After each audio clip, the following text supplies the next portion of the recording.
Stay up to date on the latest political news this election season for less.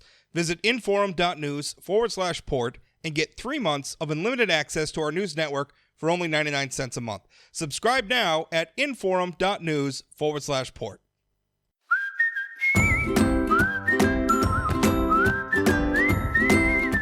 Welcome to Plain Talk. And so there's going to be, obviously we're all kind of in campaign mode, campaign season going on, but believe it or not, in just a few months, we're going to have a legislative session. And all of the policy debates and everything and intrigues and everything that go along with a legislative session in our state. And there are now, I don't know if competing is the right word. Let's just say that there's two proposals for tax cuts that have been put on the table. One is an income tax cut, basically is a flattening of the income tax, and then an elimination for most North Dakota filers. That has been proposed by a group of lawmakers and Governor Doug Burgum. We had the governor on the show to talk about that. Now another proposal has come out, this one dealing with property taxes, and that comes from a group of lawmakers, including State Representative Mike Nathy, who joins us now, along, of course, with my co-host Chad Oban, who always joins me on Wednesdays. And Mike, first of all, thanks for coming on. And second, give us the broad strokes of this plan. What are you proposing doing? You bet. Hey, great to hear from you guys. Thanks for having me today. So really, in a nutshell, what we're doing is the state's going to buy down the number of mills having to do with education funding in the state. So when one takes a look at their property tax, the only portion of the tax that the legislative body can really control is education funding on there. And so right now, the schools are assessed, they can go up to 60 mills. We would buy half that down. We'd go from 60 down to 30 mills. That's at a cost of roughly about $340 million. That would then equate, guys, into a 25% property tax reduction statewide on commercial, on residential, on everything. As I've said many times in the past, this is nothing new. We did this very same mechanism back in 2013 when we redid the K-12 formula. I happened to be a first session chairman of education in the House at the time. Got a heck of an education on how all that works. But it was extremely effective. And I remember seeing and I used to have a copy at my office, and I think I threw it away, but a copy of the front page of the Forum after that, 20, 25%, 28% reductions in property taxes just in the Valley. So this works. We're not reinventing the wheel here. This is a tried and true method as far as lowering property tax. Also in the bill, I should also back up, by us buying it down to 30 mills, the state will then now be funding roughly about 85% of the cost of education in the state of North Dakota. As you guys know, we are constitutionally obligated to provide education for all our students in the state in K-12. So we'd be meeting that obligation. And just to give you some context, when I was first elected back in 2008, we were only paying in about that 40% range. The state was only paying about 40% of the cost. Here we are all these years later, and this bill passed, we'd be 85%. The other part of the bill we have in there would be changing the way we talk about funding, basically changing our terminology from mills to dollars, so your average citizen can understand what we're talking about here. Because the mill system can be complicated. In my mind, it's a bit of a shell game. Some of my colleagues don't understand even how this mill system works. So, for transparency, we want to change that conversation from mills to dollars. Anytime they meet publicly, anytime they disseminate any information, they talk in dollars. Their finance people could still use the mill system if they want, but we want this spoken to the public in dollars. Because in my household, we speak in dollars. We don't talk in mills. And the other part of the plan is we would freeze the valuations. And again, that's part of the complicated formula as far as property tax. We would freeze the valuations for a biennium for 2 years. So valuations, meaning if your house goes up right now in value, that increase in valuation is also figured into your property tax bill today. We would be freezing it at that amount for 2 years. So the schools, that would force the schools into baseline budgeting. They would know exactly what they're getting with that dollar amount, especially the second year. Again, they can always increase the taxes. They can go above that baseline, but they would have to talk about it in dollars and explain it to the public why they did it then. So we just think this would be a great mechanism to lower property taxes. As I said, it's been proven. It'd be a big boost to the North Dakota economy and to the business economy, especially what's going out there with the national economy. It helps a lot. It helps people in all sectors. I mean, my business, I deal with a lot of seniors, and there's a lot of seniors who own their homes, and they may not pay much in income tax or any other taxes, but they pay a lot in property taxes. That is, for a lot of seniors, that is their biggest yearly bill, probably outside of health insurance, is property tax. So we think this helps people all across, and we've gotten a lot of great support for this. Got a long way to go. It's only October, but so we're out there talking to people about the bill, and so far the response has been excellent. Hey, Mike, this is Chad. First of all, thanks for putting out this proposal in a timeline that we can actually have discussions about that, because I think this has caused a lot of conversations. One of the things that I've been hearing, I happened to be on the road last week meeting with legislators from both parties, is some concern about the 2013 model, that there's legislators who remember when the state ended up not being able to fund as much, that then the legislature got blamed by local subdivisions for property taxes going up after the allotment. Are you at all concerned about the state legislature sort of continuing this thing where the legislator gets credit, but then if the state budget's not so great, then you can't pay as much, and then you all get blamed when property taxes go up? Are you concerned at all about that? Is there any mechanisms in place to make sure that this is sustainable if, for example, oil prices go down? Yeah, I'm not really concerned about that part, Chad. We're going to get property taxes go up. We get blamed anyways, whether it's right or wrong. We'll get to blame no matter what. I agree with you with some of the mechanisms in place. Some of the comments I've heard is, hey, this is great, but what about all the other political subdivisions? You reduce the the property tax, 25% over here, but then counties and cities and parks, they're going to, backfill all that up. And I know some of my colleagues would like to see some legislation to stop that from happening. And I'm not opposed to that at all, but that would be in a separate bill. This bill is strictly focused on education and education funding. So as far as the sustainability, those were a lot of the concern in 2013, Chad. Can we do this? Is this sustainable doing what we're talking about today? And there were a lot of dire predictions that only last one, we didn't have the money to do it more than one biennium. And here we are 10 years later almost, and it was easily sustainable and it was very effective. We at the press conference said, hey, we're looking at the legacy fund possibly helping to do this. We could look at the Foundation Aid Stabilization Fund, maybe using some of that to help fund some of this. There's other mechanisms that we can do. There's combinations thereof. So that'll all be discussed, I think, during the session as we go along. Mike, I guess maybe piggybacking a little bit on Chad's question, property taxes are a perennial issue, area of debate. It seems like for about as long as I've been writing about politics in North Dakota, people have been upset about the property taxes, and the state's tried a lot of things. The first one in my memory during my career is we tried to do like a income tax or I think credit. I think it was like an income tax credit based on property taxes. We tried doing that. You've mentioned the 2013 reform. The state also did a buy down in the social services area, for the counties, yep, where the state was buying it down. And it seems like every time we try this approach, it seems like we come back and people are still upset about their property taxes, or there's a feeling that the local, and I know you sort of addressed this where, that would be a separate question, but should it be a separate question? Because it seems like every time the state tries to buy down the local property tax, we end up finding a way for the property taxes to stay about where they've always been, and the state's just obligated to spending more locally. That to me doesn't look like a solution to the property tax. Well, I guess our bill is one solution to the property tax. And, the problem with all this, Robin, and since I've been in there too, I voted for some of these property tax schemes that, okay, we're going to try this when I was a new legislator and didn't really know what I was getting into. But, the problem is we are trying to control something that we don't control. We don't control the cities and counties and parks when it comes to their budgets and their spending. We've tried to do all these sorts of things. We did the social service buy down, which was effective, and that was the one area we could do. But overall, we can't. We just can't control that.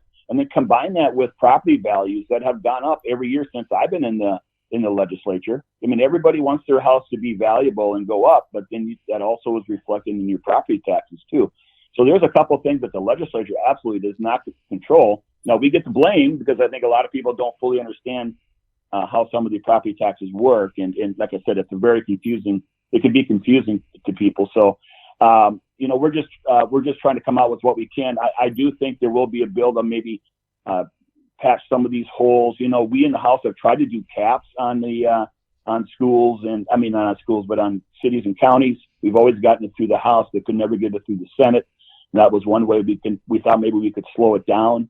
The governor said this before, and I wholeheartedly agree with him. There does come a time too that if people aren't happy with the way the cities and counties and parks are spending, and schools for that matter, if they're not happy with where their taxes are, they have got to take responsibility for who they're electing to these seats and hold these people accountable. And it's funny, as much complaining as we hear from the public, and we tell the public, hey, these subs, they have meetings about property taxes. Go there and voice your opinion. Former Senate Tax Chair Dwight Cook went to a couple meetings, I remember, and he went there expecting this big crowd of taxpayers that year. They were all upset about the property taxes. He went there for the meeting. He was the only one there, other than the board member, other than the county members. So the public, is unhappy with it, but they have got to get involved. They have got to let these people know they're not happy with their spending. Mike, one of the concerns I have is the message that the legislators might hear if we're spending. I think the cost of your proposals, is it 380 or 340 million? 340. 340. My concern is the legislature is going to say, look, we're already throwing 340 million into K through 12, so we can't do any additional funding to the funding formula. And with inflation really hammering our school districts right now, I worry about that message. Are you at all concerned about that this is going to affect the ability of legislators to maybe No. fund public schools the way they need to on top of the property tax relief? No, I don't. Again, I think that's two separate conversations. I sit in the appropriations section that handles the K-12 budget. We were just given some numbers at budget section last week. The Common Schools Trust Fund is going to throw off almost $500 million. That is used to help fund the K-12 formula. And no, I don't see that at all. We're also going to be in one heck of a great financial position, probably the best since I've been up there. We're looking, guys, when you listen to what we heard last week, we could be in the neighborhood of $2.5 billion in surplus. And so do I think this is going to hurt the chances of getting some funding for K-12 or funding K-12 correctly? No, I do not. Actually, I think K-12 is sitting in a pretty good position going into this session when it comes to that. Mike, what about questions? I remember we've been talking a lot about the 2013 session. And so I've been thinking a lot about what happened on the 2012 ballot, where there was a proposal to eliminate property taxes entirely. And I remember that debate because I was actually, and I've changed my position on this since then. But at the time, I was for eliminating the property tax. Now, since then, I've done some more thinking. I'm glad we didn't, because I'm just, as much as I dislike the property tax, I just don't know what we replace it with. I don't want a local income tax. I don't want to see local sales taxes go through the roof. So that's a problematic thing and probably a debate for another show. But the winning argument in 2012, because the measure to abolish, I think it didn't even get 30% of the vote. It went down in flames. And the winning argument, I remember, was that people didn't like local school. They didn't want superintendents and school boards and parent-teacher associations and everything having to go to Bismarck to beg for money. To me, that was the argument that won the day with the voters. But now here we are immediately in the 2013 session. We had the state take over more school funding, and now we are here again with the state wanting to take over more school funding. But yet that argument obviously really resonated with the public back in 2012. So can you talk about that? What about people who are concerned about, having to beg Bismarck for local school funds? Well, the new fund. Well, after 2012, we had the K-12. We redid the K-12 formula, right? And Chad knows that formula pretty well. And we pay the schools so much per student as they go in there. So the days of them having to come in and beg for money for districts or overall are really gone, because the formula takes care of a lot of this stuff already. It's set in there. If there's a debate on funding, it's, hey, can we change this factor from 1.5 to 2.5, or those are the kind of the discussions we have. Right now, we're paying, I think, 10 in the neighborhood. Chad probably knows better than I. 10,600, 10,800 per student in there, and then obviously the debate will be next session. Do we increase that? So, and to see what's going on. So, if I remember correctly from 2012, I think a lot of people were afraid of all of a sudden, the legislators are going to be not only a school board member, but a county board member and a city council member, right? We would take care of all those budgets, and people just didn't like that. They didn't like that idea one iota. So I'm not really concerned about that, to be honest with you. Like I said, I think this is the way we can do it. I do get frustrated though. We've been banging our head trying to give meaningful tax relief. As you guys know, last session the state gave $1.5 billion in tax relief. Take a look at your property tax form. You'll see in there where it says legislative tax relief. And if we didn't have the $1.5 billion in there, that's how much more your property taxes would be. And it's quite substantial. And we've been doing that for a fair number of years now. I think the number is we've done $8 billion towards this program. It's been on the property tax statement for a while. So our plan would be over and above that $1.5 billion that we did last session. So, it's kind of funny because we hear more about complaints about property taxes when the state does good, right? In 13 and 15, when we had the surpluses, we heard a lot about property taxes. In 17 and 19, when we were scraping to find money, we didn't hear anybody come to us about property taxes. So, and here we are now and going into the 23 session, and we're going to be quite flush, and we're hearing again about property taxes now too. So the problem, guys, is with property taxes, valuations. People's homes are going up in value substantially, and the way the formula is set, that's in there.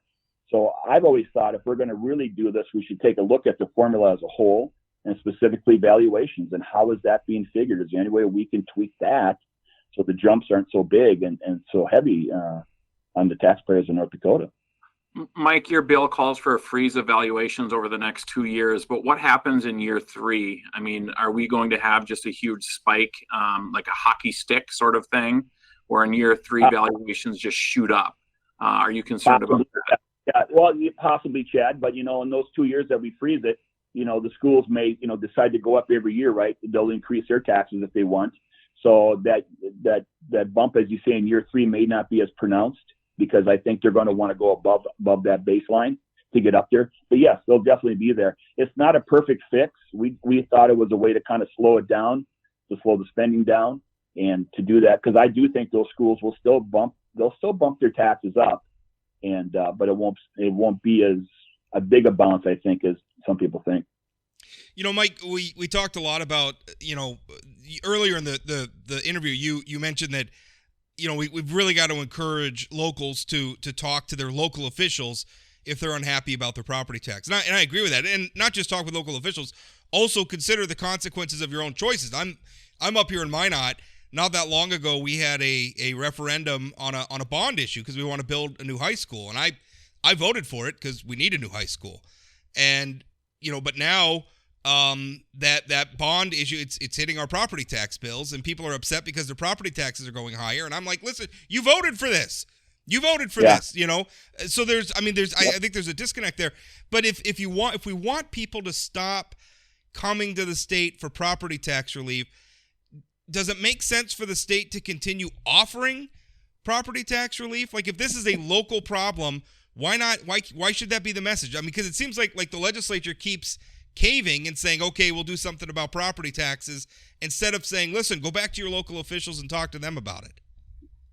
Well, in a perfect world, it'd be nice to do that, but I think I wouldn't use the word caving. I would use the word that the legislature is reacting to to their constituents. I talked to a good friend of mine who's running for a House seat out east, and I'd asked him. He told me he was knocking on doors, and I said, well, what are you hearing out there? What are people saying? He said, I hear 3 things: property tax, property tax, property tax, because the statements had just gone out the week prior. And so I think when you see these kind of things and you talk to legislators about property tax, it's in direct response from what they're hearing from the people when they're knocking on doors, when they're going to the meetings. They want relief on property tax. So as a legislator, you're going, okay, what can we do? I mean, what can we do to help lessen this a little bit, or help our constituents to do this? And then obviously we take a look at a bill like we're doing today. So, I mean, I would love to say, hey, no, we're done. And, just kind of hold the line. but it's not going to work, and it's not what our constituents want either. So,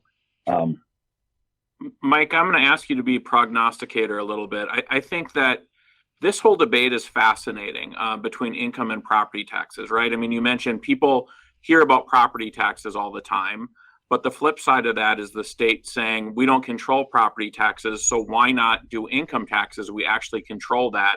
A dollar is a dollar, a dollar. I mean, people can use their income tax cut to pay for their property taxes. How do you think this plays out? Does it end up with some sort of combination of income and property, or does one or the other win out? I mean, do you have any feel for how this ends come May 1st? I know it's a long session. Yeah, a lot of things could happen. We're all going to go in with their bills, and we're going to run them. And I think each one will start in each chamber, and we'll go from there, and we'll see what happens. You talked about the income tax. I can tell you, I've ran 4 campaigns. You can talk to any legislator who's knocked on doors. We hear nothing when you knock on doors about income tax. Nothing about that. And I'm not against the income tax cut, by the way. I wish in a perfect world we could do both. And we said it at the press conference, North Dakota is in a very great position to even be having these discussions to talk about both of these. A lot of states can't even do it. Because of the great financial position that we're in, we can have these discussions and say, which one do we like? Now, do we want to do one and do a combination? That I think will all be looked at. I think at the end of the day, we may see one kind of pass in full and maybe see another one, maybe, do a light version of it, but it comes down to cost. The income tax is $500 million. That's $500 million of the revenue stream. And, ours would be funded strictly out of legacy fund and, would not be out of the revenue stream, but that's 340. So, I mean, if you were to do both, that's 800, it'd be almost $900 million. And we just can't do both in their entirety. So, that's a long answer, Chad, but I do think there'll be some talk about trying to do some combinations too. And it's worth taking a look at, right? We'd be dumb not to at least have those talks and see, can you do both or a version of both? So there'll be a lot of those things knocked around here in the next number of months. Yeah, that was going to be my next question. Is it an either or situation with the income tax or the property tax? But let me ask this instead, because it is interesting. And I think one thing that gets lost in people's minds is that you're using the legacy fund for this, and you're not using the legacy fund principle for this. I think sometimes we have to remember to think of the legacy fund as a new source of revenue, right? Because it's this giant principle that is then kicking off revenues in the form of interest, obviously, that the state can use for various things and is beginning to use for various things, and now you want to use it for property tax relief. My question is where is the common schools trust fund in all of this? Because you mentioned earlier that it's kicking off, what'd you say, like $500 million is expected to? Yeah. It seems like we're not that far away where we could, as the Common Schools Trust Fund continues to grow, that we could use that fund to fund exactly what you're talking about. And in fact, I think that would make your proposal a lot more palatable, is if you use legacy fund revenues as a stepping stone to get to a point where we're using Common School Trust Fund revenues to fund the state's funding of schools. I mean, to me, that would be just optimal, perfect world. Yeah, and again, that'll all be part of the discussion, Rob. We were told the other day, I think it's just shy of $500 million Common Schools Trust Fund's going to throw off. I think it's around $6 billion or just shy of $6 billion right now. I would love us not to touch it, to let that grow, because I think if we do that in 2 or 3 bienniums, this thing could pay for a vast majority of K-12 funding, and that's what we've been doing in the past, is using the earnings from this to help fund K-12. So, but no, you're exactly right. And again, I think that'll all be part of the conversation to take a look at that. Foundation A Stabilization Fund has $400 million in it itself, and that's another area we could look for funding. So I think we could do it from a couple different areas. Taking $500 million out of the legacy earnings, we have a legacy earnings stream build, and there's a lot of things that are already earmarked bad word, but a lot of things that people want to use that for. And so we really have to take a look how we're going to fund this. And like you said, both when you guys said earlier, is this sustainable? We have to make sure, obviously, this is sustainable. And I truly believe it is. Like I said, we're in great shape financially. We have 3 big pots of money coming in. You have the general fund, which is in a surplus. We have the SIF, which is going to be probably close to $1 billion or more. And then the third one is what you talked about here, the legacy fund earnings, which will be in that $500 million range. So you do the math, and it's really quite substantial as far as what the legislature is going to be working with next session. So, there's a lot of different ways I think we can fund this. Mike, I'm going to shift gears pretty dramatically here away from the tax conversation and talk a little bit about what's going on with the AG's office, with Jason Doctor, with all that stuff, with the building going on I think in South Bismarck. One of my concerns is that people have lost a lot of their trust in institutions. And it seems like a lot of the anger across the countryside is we can't trust these politicians. They're all corrupt, et cetera, et cetera. Are you concerned at all about, this, from what I can see in reading the articles and reading what Rob's written about the Jason Doctor situation, I don't know how much detail needs to be gone into here, but are you concerned about, this smells bad.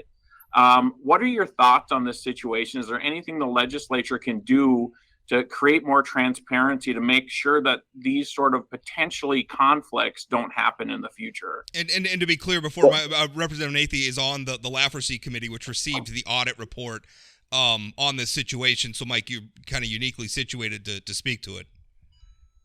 Yeah, and I agree with you, Chad. Does this look bad? You bet it does. It looks horrible. It was quite the hearing we had last Tuesday on this. One thing, though, people need to remember, and I brought it up during the hearing, and Chairman Jerry Kleinhead did too, is the report did not talk to Representative Doctor and his partners to get their side of the story, to find out where some of these invoices are. So, before we go further down the road, we need to hear both sides of the story. Now, having said that, I absolutely agree with you. We shouldn't have gotten to this point. The state was doing things that they normally don't do, which was really concerning. When you're signing leases before the partners buy the building. Now, that is a great, that's great for a private investor in the private sector. I would love to have something like that, but that's not what we do in government. That's not what we do with state dollars. And the state deviated from that normal practice. And, that's where some of these state officials that were involved in this did that. And that really raises red flags. If they would have followed their normal operating procedure, Chad, I don't think some of this stuff would have happened. I don't think this deal would have been done because they needed those tenants to sign the lease to get the financing. So this whole thing has just been one mess after another since our meeting back in June. And I did make the motion in June to have the AG office and the auditor get together for this report and to give it to us here in last September. And to find out exactly what's going on. If we didn't have this overrun, we would not have found out about missing emails, because that came as a result of our meeting in June. The missing emails were discovered by a media request, I think by Rob or somebody.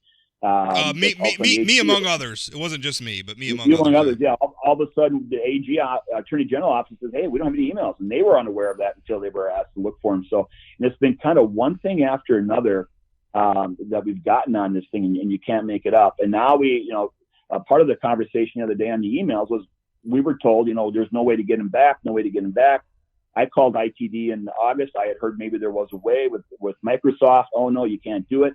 Then we hear last week, oh yeah, maybe we can. All you have to do is request it. And you talk about trust, Rob. Absolutely, the trust has been broken on many different levels.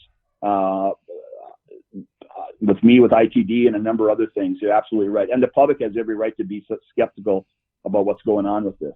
Absolutely. So that's why we kicked it to the AG office last week, and they're getting a outside investigator to go through the report and to get Representative Doctor and his partner's side of the story, and to make sure we get all the information that we need. But it's been hard to get some of this information, unfortunately, from state officials. And unfortunately, Attorney General Wayne Stedham has passed away. You have the Assistant Attorney General who refused to speak on this. Some other members of the office who are refusing to speak on this. It's just one thing, and then the Assistant Attorney General's emails are gone. He was central in this whole cost overrun thing.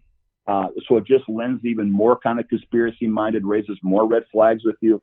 It's kind of been one thing after another. And as a committee member, it's been really frustrating. I've never seen anything like this, never been a part of anything like this before. And the public should know we as legislators are trying to get to the bottom of this from both sides of the aisle. And we'll wait to hear that next report coming out, and then I think we'll go from there and see what happens.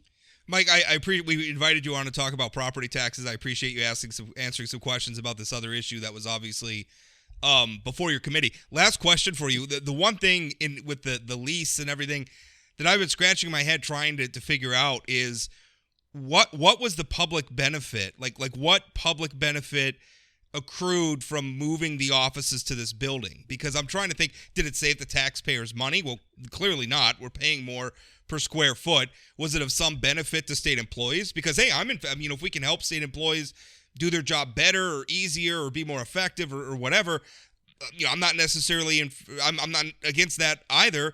But it seems like the department directors were opposed to this. So I'm trying to figure out. Do you know? I mean, what was the public benefit from moving to this building? Well, we asked that question back in June, and we couldn't get an answer, right? Because the very people that were there were gone. So I went back and I watched every hearing on the Attorney General's budget in the House and in the Senate. And in the very first hearing in January in the Attorney General's budget, they touched on the building very briefly, and the Assistant Attorney General got up there and filled them in. And they asked them, "Why are you doing this?" And they said, "Well, we think we can save $50,000 to $70,000 a year in operations by doing this," which I think is pretty small to move all those people for just that. But $50,000 to $70,000. The chairman of the committee asked for some construction costs, and they said, "Hey, we'll get that to you." At the end of the day, when it went through the House, they never got back to them. I watched the Senate hearings on this; they never even talked about the building on the Senate side. We did a walk through the building last Tuesday morning before we had the committee hearing, and we talked to a couple of department heads, and they were not happy. And there was one that didn't pull any punches whatsoever. They were very upset about going down there. Their staff didn't want to go down there. And they told us it's actually more expensive down there now than it was up at the Capitol, because now they have to pay for plowing. They got to pay for all the other maintenance stuff. Their rent is higher. And the reason why their rent is higher is because they have to pay for the cost overrun. It has not been a good move financially. It's costing the state more money. And they have less space by about 2,500 square feet. So again, we're asking these questions, but the people that made those decisions are no longer in the office. And that is the big part of the frustration that I'm having with this. Well, Mike, I thank you. Well, while you were talking, I did some quick math. If they were saving $50,000 a year, I think the budget overrun was like $1.8 million. It would take 36 years saving $50,000 a year to recoup that budget overrun. Yeah. So I don't. We couldn't figure it out. I know you weren't defending it. I wanted to put that math out there because it's just kind of mind-boggling. And this department head we talked about, he said, "Hey, we used to have the public up in our office all the time. We were able to help the public." He said, because they were in the public Capitol. Never comes to us anymore because they're down south. They're a little harder to find. It's easy to go to Capitol and find these guys. So no, they are not happy one bit about being down there. And there are one other department too, not happy about it. The lottery department, their rent went up. And according to law, any of the profits they get, they have to put in the general fund. Well, they're putting less in the general fund because their rent went up. It appears the biggest beneficiary of all of this is Representative Doctor and his companies. His business partners too, by the way. Yeah. We'll leave it there. I think Mike, you make a good point. I mean, I'm anxious to hear if there's an explanation that can come from Representative Doctor and his business partners that can make this look better than it does right now. I cannot imagine what that is, but I'm certainly willing to hear it if they're going to offer it. Thank you for your time today, Mike. Appreciate it. Thanks, Mike. Yeah, thanks, guys. Thanks for having me. I always enjoy talking to you. Hi there, my name is James Wallner. I produce and host the podcast Dakota Spotlight, a true crime podcast that tackles historical and unsolved crimes in the upper Midwest. Follow along with me as we search for a missing girl, attempt to solve a 45-year-old murder, and much, much more. That's Dakota Spotlight Podcast, anywhere you get your podcasts, or at inforum.com/podcasts. We'll just finish up our interview with State Representative Mike Nathy and that situation with Jason Doctor. First of all, very interesting debate. The dynamics of the debate between the property tax proposal and the income tax proposal. I have a feeling that's going to be some trench warfare when we get to the session. It's a fascinating debate because even as somebody who probably isn't a huge support, I prefer the property tax over the income tax because I think it's easier to get out of the appropriation than it is to change the rates back. But I think you can make a case if you're a legislator and you're sick of getting blamed for property taxes, just cut the income tax and put people cash back in people's pockets. That's kind of where I'm at. Yeah, and it's just a fascinating debate. And again, I had a lot of conversations with legislators last week. They're going through this in their head, both parties, just trying to figure out, where should we land on this thing. Very interesting. I thought he was also very, very direct about. And listen, Republicans got to be, because this looks terrible for them. It's one of their own that's at the heart of this thing.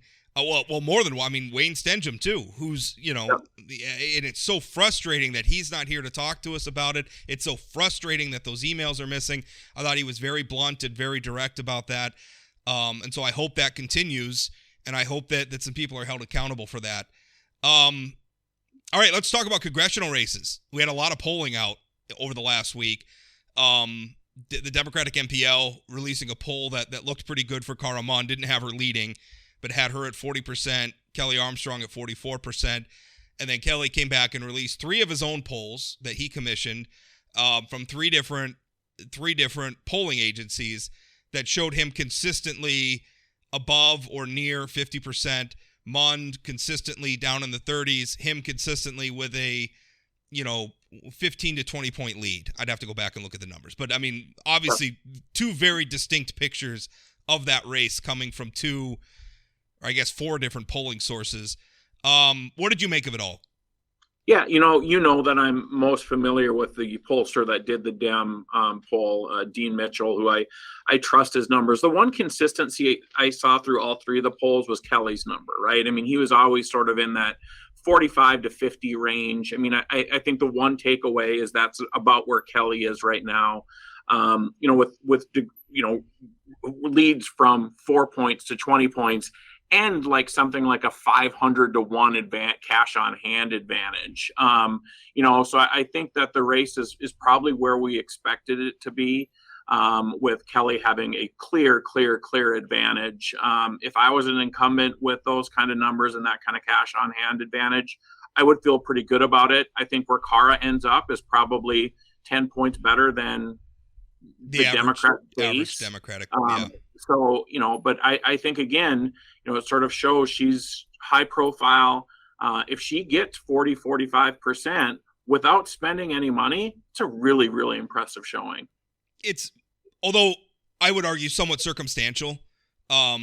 She got in late. She hasn't been exposed to a lot of the scrutiny that a candidate who engages in the full process has.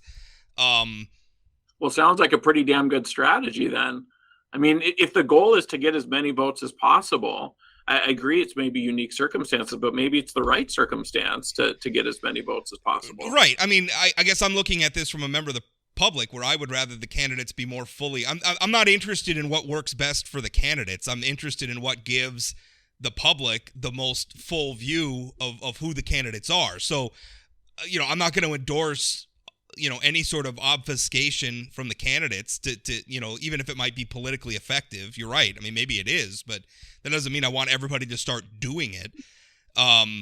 Because I would rather have the process where they're exposed to more scrutiny. I mean, politicians always benefit from having less scrutiny. It doesn't make it a good thing.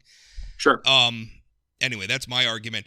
There was some teasing in there about the Senate race. Although we didn't really get any numbers from that poll, I guess I don't know where that poll numbers are. I will say I've seen another poll. This would be even a 5th poll, and this was not done. This was done by a third-party group that I'm not really at liberty to talk about. So listen, everybody who's listening to this, if you want to take this for a grain of salt and dismiss it completely, because I can't tell you who and everything else, and I haven't even seen the polling, but I trust it.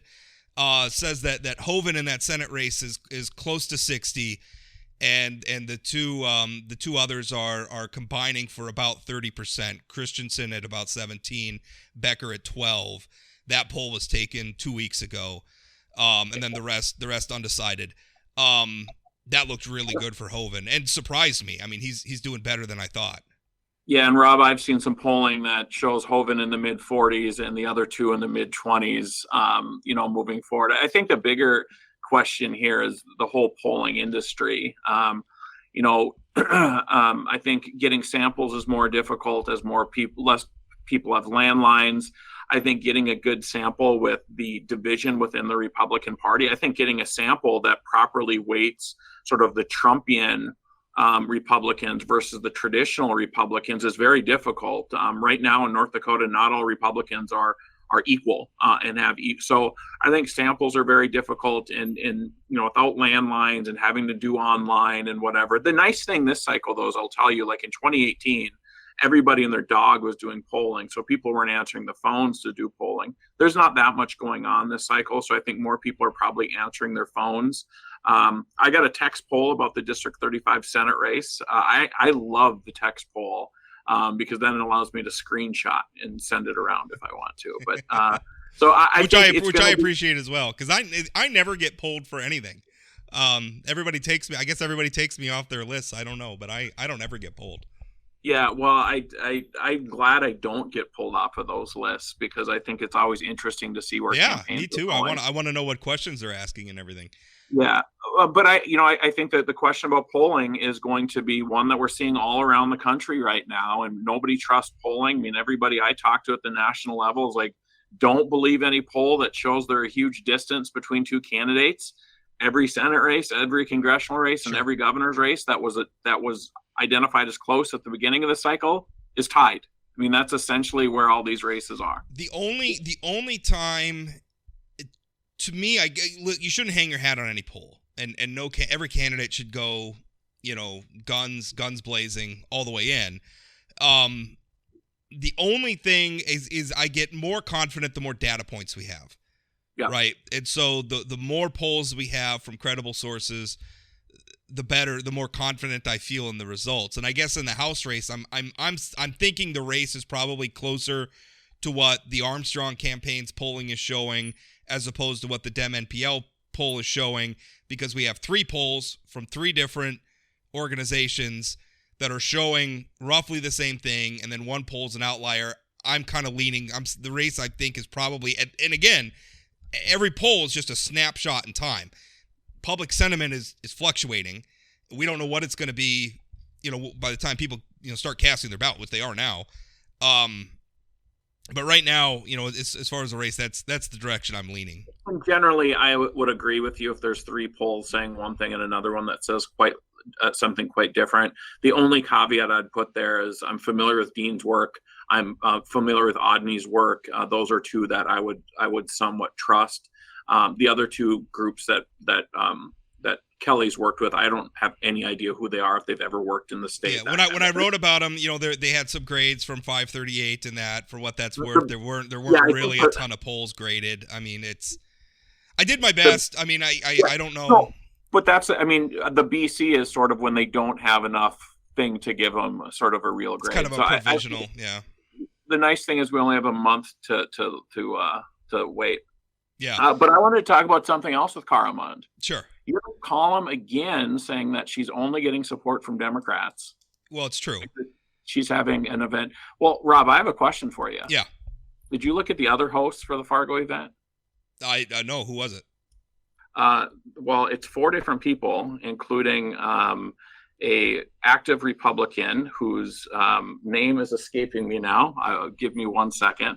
But been a delegate to the Republican convention very recently.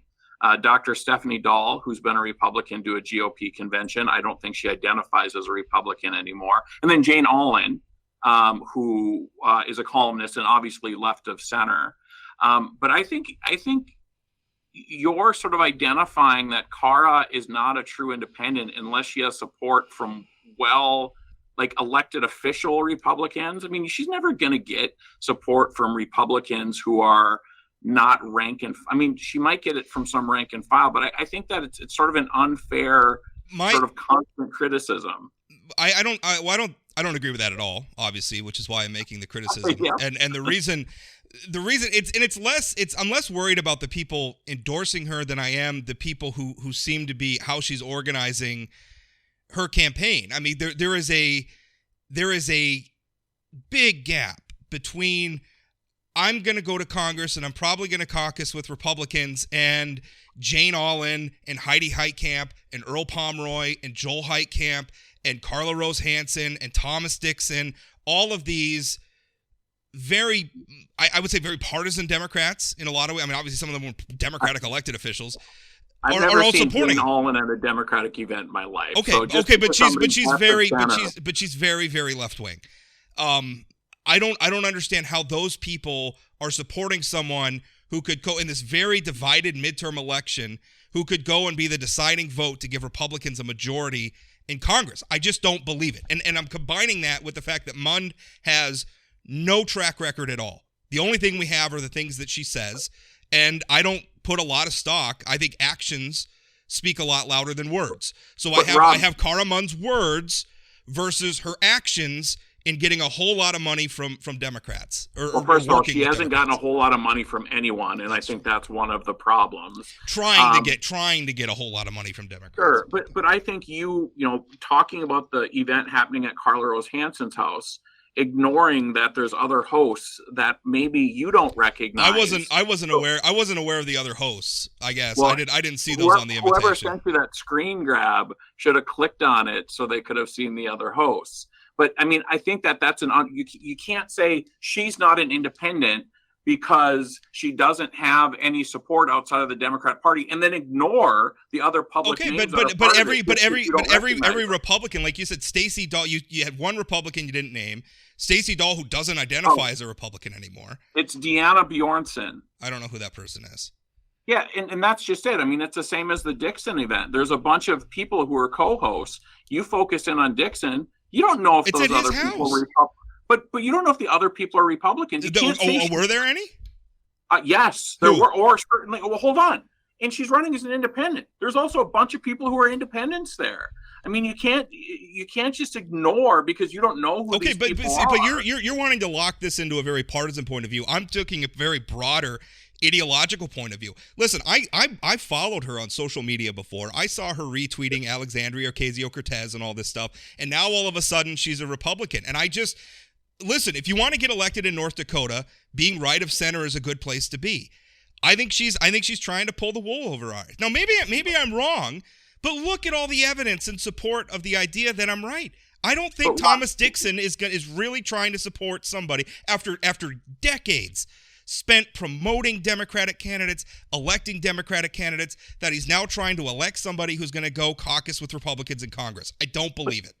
But these are binary choices. I mean, at this point, it's Cara Mund and Kelly Armstrong, right? I mean, and if both are going to caucus with Republicans, and let's say you're pro-choice, Republican, Democrat, Independent, you're going to choose to support Cara Mund, right? I mean, that's just the fact. I don't know that's true because you've seen the issue polling as much as I have. You can be pro-choice, and disagree with Kelly Armstrong's stance on abortion, but still vote for him because you value other issues higher. That's fair, and the same as pro-life, valuing other issues and voting for Cara. That is a very fair point. I just think that we're trying too hard. You're trying too hard to pigeonhole her and ignoring some other data points. I think she's pigeonholing herself, and you're asking me to look at these grains of salt over here and ignore the salt mine. But you just did a column on a grain of salt of Carla Rose Hansen hosting an event. That's not a grain of salt. A candidate raises money with is not a grain of salt. It's hugely important. You're ignoring all the other people she's raising money with. You mentioned two. There was an event in Bismarck last night. Did you do a report on that? What was that event? I don't know. Nobody told me about it. It was a bunch of independent people getting together and supporting her. I wasn't aware of it. I'm not aware of it. Well, then maybe Cara should talk about this stuff, right? Because, and again, we haven't fundraisers, Rob. Only you talk about people's fundraisers, right? Well, other people maybe should work harder. I like to think I do a pretty good job of covering North Dakota politics. Few people cover it as in-depth as I do. So I'm not going to apologize for that.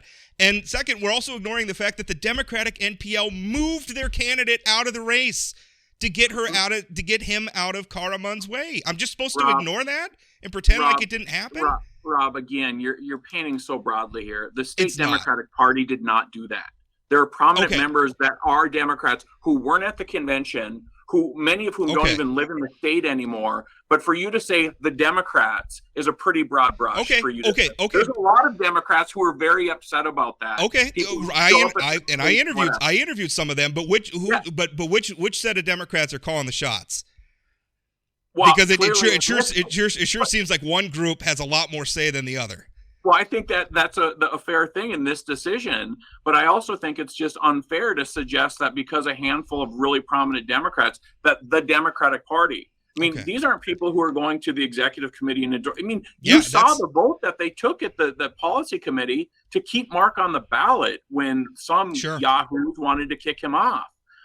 So I just think we need to be careful. Just because a group of some segment of people are doing things doesn't mean everybody's doing this. Okay, but what? Yeah, I just you're asking me to ignore a lot of things, and listen, I'm wrong. This is my argument. I'm not persuaded by the few token, maybe former Republicans, maybe current Republicans, whatever. I've said all along, I think that she's probably going to draw up. One of the reasons I think.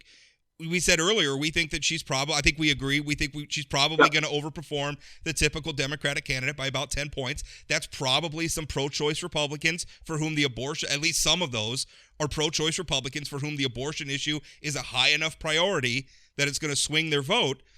They're going to swing over. So I don't question that she has some Republican support. But to ignore the mountain of support she's getting from Democrats and pretend as though that doesn't matter when she's simultaneously trying to portray herself as this sort of moderate Republican who is kept out of the party by old evil white men when she didn't even try to seek the party's endorsement. She didn't even try. To me, that is facetious. That is dishonest, honestly. Rob, a mountain of support. She, as of her last AP story in the AP, she's raised $20,000. Well, it's not just financial. It's not just Soroses are coming in here and shoveling money to Cara Munn. Every single left of center newspaper columnist in this state has come out in favor of Cara Munn. Right, she has gotten so much earned media from that sort of thing. So we're not just measuring in monetary value here. But Rob, she would also really like if you would write columns about how good she is too. She would accept that support from everybody. Well, no candidate is ever gonna, unless we're talking about like a white supremacist. Nobody is gonna decline support from anybody. Yeah. So that's true of every single. Kelly Armstrong would be happy to tout if Democrats were out endorsing him, but they're not. Well, and I want to be clear about Kelly Armstrong. I like Kelly Armstrong. I love how accessible he is. I mean, you and I both know that Kelly is very accessible. Sure, absolutely. And I think Kelly's a good guy. I don't, and I will tell you one other thing that bothers me about this is it seems like I'm tough on a lot of politicians, right? I'm tough on Rick Becker. The 2016 race, I was tough on Doug Burgum. I was tough on Heidi Heitkamp. Like, I have a long history of being tough on a lot of people because I think that's the job. I will tell you, I don't like it when people suggest that I'm being tough on Cara Munn because she's a woman. I think that's a canard. I think that's ridiculous. I think it's a deflection. It has nothing to do. It has everything to do with exactly what I'm saying it. I mean, you can take my arguments at face value. I think there's a disconnect between how she's portraying herself and who she really is. Now, you can disagree with that, and if you think I'm wrong and all that, that's fine. It has nothing to do with her being a woman. So, I mean, I didn't bring up her gender at all in this You did not. I do think your argument is all wet, but that's a whole nother thing. But I think it's going to be an interesting race at the end of the day because of these types of conversations, right? I mean, she has created this sort of interest level in a different way. Now, we'll see in November if that matters and if that interest level actually creates votes or not. But anyway, it's an interesting cycle. You want to talk? Well, and I will also comment on your piece about, basically everybody in the public arena takes shots, and maybe that's not worth a news story. The column that you did about Cara and Kelly. I think there's some truth to that. I don't think it's right. And I think you sort of you agreed with that. I mean, Yeah. these It's these horrible. shots, I'm not these defending things. it at all. I'm not saying it's okay. I don't know what to do about it. Do we bomb Facebook servers? Like I don't know what to do about it because it's horrendous. It's not new. I think the volume's louder because every yokel on the internet has a podium now. But it would be great if people just stopped being mean. I mean, it wouldn't it? How Pollyanna is that? It would be. And I mean, I tried to, because I'm not a stranger to it. I had threats against my family weeks ago, right? I know all about this, and it's terrible. I guess, you know, my problem is a certain candidate comes along and it's a bigger deal than maybe it was. Kelly Armstrong's faced threats. Kelly Armstrong voted to codify gay marriage. I saw the stuff on social media. He got a lot of ugly stuff about that. He voted to certify the election. He got a lot of ugly stuff about that. It's not unique to Caramond. It's not specific to Caramond. And I wanted to be clear. We shouldn't pretend like it is, because it's not. Yeah, and I agree with that, but also I think there might be something to be said about calling it out a little bit more, and I wish we'd call out people by name in these situations. I mean, I know when Erin was in the Senate, my wife, I mean, some of the stuff she would get was just like, how could you possibly write things like that? And she always responded to them, and wouldn't just let them off the hook. So I think it's important we just don't ignore this crap as well. Although we could also just spend, running around in a circle chasing these. It's hard to know what to do, because on one hand, if you engage with it, are you feeding it now? Because what's the consequence, right? I mean, the idea of suing some of them in court is daunting, even beyond obviously the First Amendment implications. The idea, like, are you going to try to get everybody fired who says something awful on social media? You could employ somebody full time just trying to do that for one politician. I could probably employ somebody full time just pursuing that for the people who say awful things, slanderous and everything about me. So, but it's the world that we're living in, and I worry sometimes. I don't know. You go back and forth. I'm in the mood I'm in right now. It's just kind of like, listen, it is what it is. We got to focus on issues and not this other stuff. But again, I worry that when you just let this stuff slide, not you, us as a society let this stuff slide, that people just think it's even more acceptable. But then again, if you respond to them and call them out, they might think it's more acceptable, and they're doing even more important work by calling out us normal people. What else is going on? Herschel Walker thing, which never ceases to amaze me. I have a column up today. My headline is that Republicans are against abortion except in cases of rape, incest, and political expediency. And this frustrating. And it's even beyond how you feel about abortion, right? Pro-choice, pro-life. It's the fact that he's lying about it. It's the fact that even going back to like 2021, we knew that this man had threatened previous girlfriends. We knew that he had threatened his ex-wife. One of his own children is now on social media saying, this guy's a family values guy. He left me and my mom. He has 4 children by 4 different women, didn't live with any of them, didn't really try to be a father to any of them, went out and he's having affairs and everything else like this is. And of course, the person writing to his defense is serial adulterer Donald Trump. And I'm just thinking, like, Republicans, why would you expect anyone to believe anything you have to say about values or principles or integrity when you keep lining up behind Marjorie Taylor Greene and Lauren Boebert and Blake Masters and Herschel Walker and Roy Moore? Like, at some point, Republicans, and they're going to say, well, Democrats have terrible candidates too. Yes, they do. But that has nothing to do with your decision to support horrible candidates. Yeah, but by and large, I mean, often Republicans are seen as sort of the party of family values, traditional marriage. Although I never understood why Democrats are against that. I mean, why would you cede that to Republicans? I mean, I agree. I am not ceding that. As somebody who just walked to school with his son and his wife this morning, sure. I'm all about family. And I don't question your family values at all. Yes, but I don't understand how my Republican neighbors who go to church every Sunday and, family values. They're all about, community and family and whatever, and traditional marriage, can get behind Donald Trump, can get behind Herschel Walker, who are the antithesis of family values, while at the same time hating Barack Obama for being an anti-family guy who's been married to the same woman, 2 children who are successful. It just, maybe we should stop just assuming that one party has a leg up on family values, because you're right, there's terrible things on both sides, but Democrats aren't running out there, saying that we're better than everybody. And when they do, it ends up being John Edwards, who, remember when John Edwards used to talk about his great relationship with his wife and all that different stuff? Then it came back and smacked him real good, and it should have. Right. Well, it should have, because he was busy impregnating another woman while his wife died from cancer. So, right. Despicable behavior.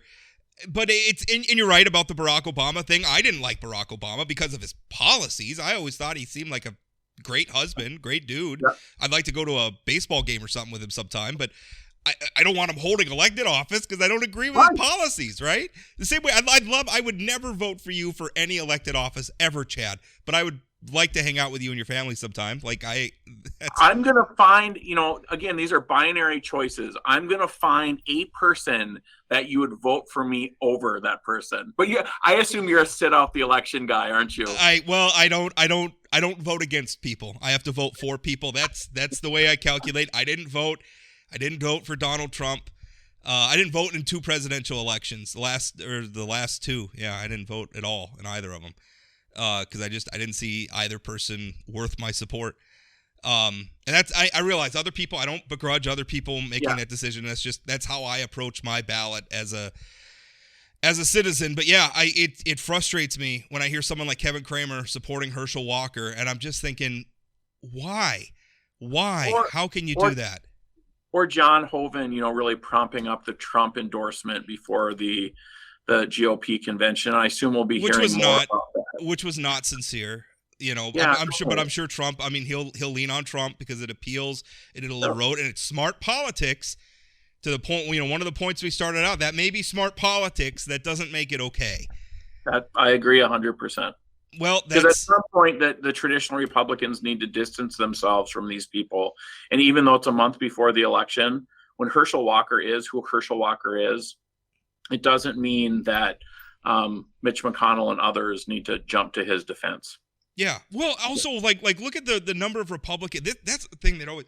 Ted Cruz, that craven, whatever else, things that I'm not going to say on air about him, Donald Trump at one point accused his father of being complicit in the assassination plot for JFK. And took some ugly shots at his spouse, his wife as well. Called his wife ugly. And then Ted Cruz was groveling for like the other day, he said something on Fox News that Trump didn't like, so he went groveling, to Donald Trump about it. And I'm just, how can you do that? Talk about Mitch McConnell. Donald Trump is using racial slurs about your wife. Yep. And you're just going to take, and granted, Mitch McConnell stood up to Trump in some ways, but he's not going to come out and condemn it. He's just going to sit there and take it because they're all afraid of the base. And don't you think Mitch McConnell regrets not whipping some votes to impeach Trump when he had the chance? Yeah. Yeah. I think he's regretting that right about now. Well, I think so too. But I don't know. Maybe this makes me stupid, but I would rather lose some elections and not support terrible, terrible people. But I guess a lot of people don't want to make that calculation. All right, we're at an hour. We should end it there. Chad, thanks as always. Appreciate it. Thanks, Rob. Have a good week. I should note, Jamie Selzer going to be sitting in for you next week on You're Out next week. You're busy. So next week, Wednesday, Jamie will be joining me. I don't have a guest booked for it yet, but I think Jamie can fill my shoes. If anybody can, it's Jamie Selzer. Jamie Selzer. That's right. Thanks as always, Chad. All right, see ya.